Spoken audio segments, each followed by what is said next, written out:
Have you ever let a gift define your love for someone? Welcome to Couples Journey Blog Series podcast. For this week, we'll be having the series, Tangible Affirmation. I'm Andrew. Today, Ray and Annie begin our series by exploring how tangible expressions of love can point us to God or pull us toward materialism. Their story invites us to reframe gifts as meaningful gestures that reveal heart and sacrifice. Here's part one.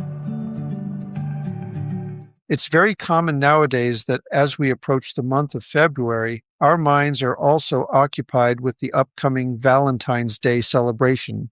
We're not just thinking about how to celebrate, such as having a nice dinner out. Our minds are also busy considering what gift we need to get for our spouse.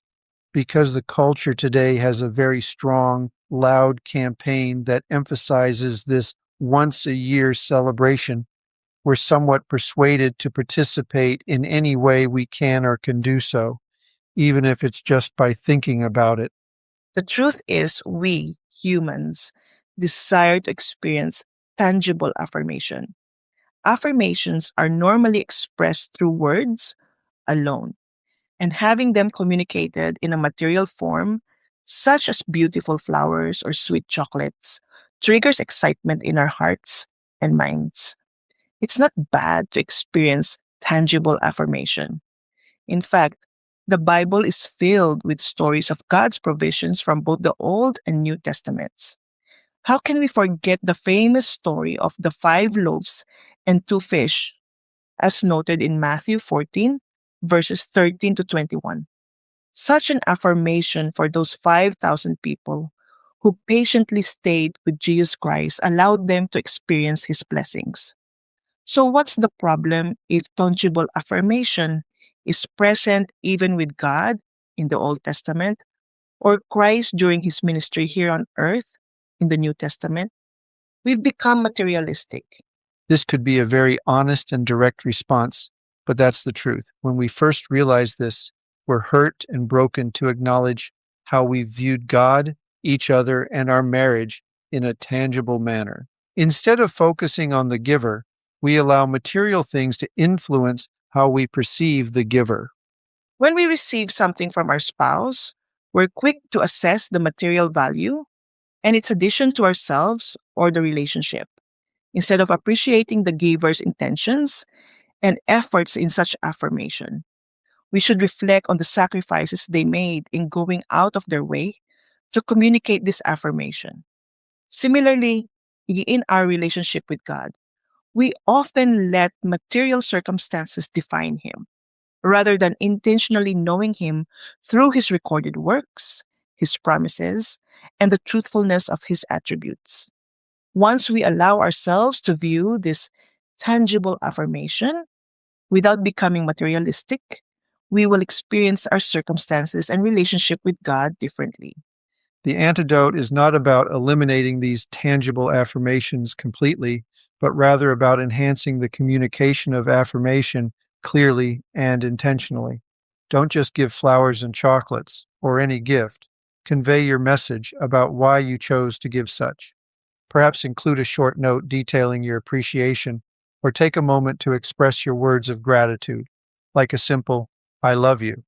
Through these simple gestures, you're creating an opportunity for understanding, where the act of tangible affirmation goes beyond the value of the gift, including sincere thoughts and gestures.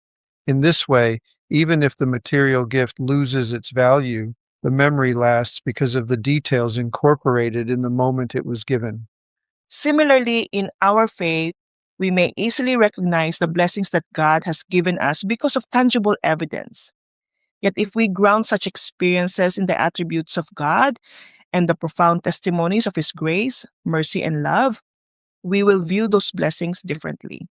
Such profound experiences add layers to the foundation of our relationship with Him and our knowledge of Him. Even when we hold the tangible affirmations of His blessings, it is the stories of His testimonies that will be wonderfully engraved in our hearts and minds.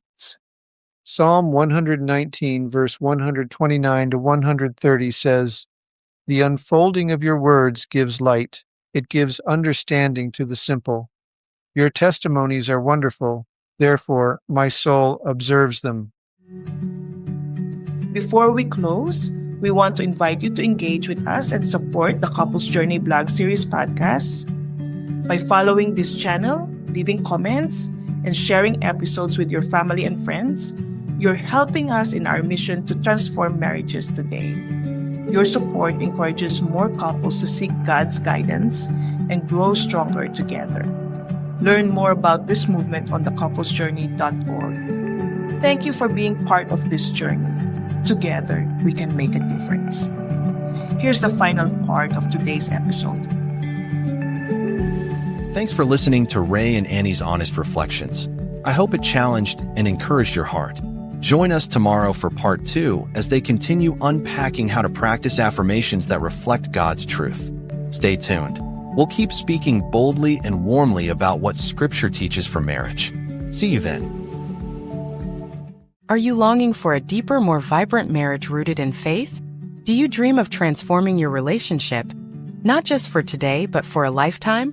Then you need to discover the Couples Journey series, Restore, Relearn, Rejoice by Rey and Annie Abarca. This powerful 3-book collection begins with an inspiring, real-life memoir of struggles and triumphs, showing God's incredible power to transform lives and marriages. From there, you'll engage with the interactive workbook, filled with practical exercises and the unique Drash method to apply biblical wisdom to your everyday relationship. And finally, solidify your spiritual foundation with the 52-week devotional, designed to cultivate consistent, Christ-centered conversations throughout your year. It's a complete journey, from testimony to application, to a year-long habit of spiritual growth. Ready to start your journey? Find the Couples Journey series now on Amazon, or visit our website for more information at www.couplesjourney.org. Strengthen your bond, deepen your faith, and rejoice in God's design for your love and marriage.